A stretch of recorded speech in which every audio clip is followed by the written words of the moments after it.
إذا قامت الساعة وبيد أحدكم فسيلة فإن استطاع ألا يقوم حتى يغرسها فليفعل. Le prophète nous dit, إذا قامت الساعة, si même la fin du monde veut commencer, وبيد أحدكم فسيلة, et l'un de vous possède une racine, une tige qu'il peut planter avant de se lever là où il était pour courir ou pour aller se cacher. Même si on ne veut pas se cacher s'il y a la fin du monde, il n'a qu'à la planter. Vous voyez l'ampleur. Dans ce passage prophétique authentique, notre prophète Mohammed nous a montré, c'est-à-dire, il nous a fait dépasser la fête du 1er juin au Togo. Vous savez que tous les 1er juin, tout le mois, c'est-à-dire tout le 1er juin au Togo, on fête la journée de l'arbre, la journée de la plantation des arbres au Togo ici. Mais l'islam a surpassé, a dévancé la fête de la journée de l'arbre au Togo. C'est pourquoi le prophète nous dit de planter l'arbre, même s'il y a la fin du monde qui a commencé. Dans ce hadith qu'on vient de lire là.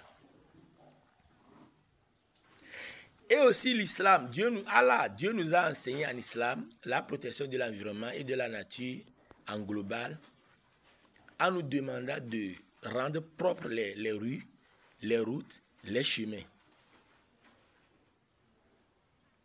Notre prophète Mohammed dit dans le hadith authentique rapporté par Bukhari et Muslim, en Jabir ibn Abdullah, c'est Jabir ibn Abdullah qui a rapporté le hadith. Notre prophète Mohammed nous dit: Man ahya ardan meyitatan falahu ajrun. Le prophète nous dit, toute personne qui a donné vie à une terre ou à un terrain mort, un terrain qui n'a aucune végétation, un terrain sur lequel il n'y a aucune plantation, un terrain qui n'appartient à aucune personne, et lui, il est allé là-bas pour planter quelque chose, pour semer une récolte, falahu ajr, il a la récompense auprès d'Allah. Wama akalat al-afiyatu minha falahu bihi sadaqa ou falahu sadaqa. Le prophète nous dit,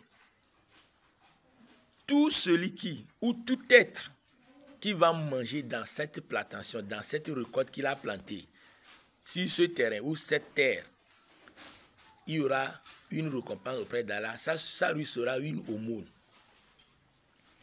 Dans ce passage aussi, notre prophète Mohammed nous montre, il ne nous montre pas seulement la protection de l'environnement et de la nature, mais il nous montre aussi le droit, comment avoir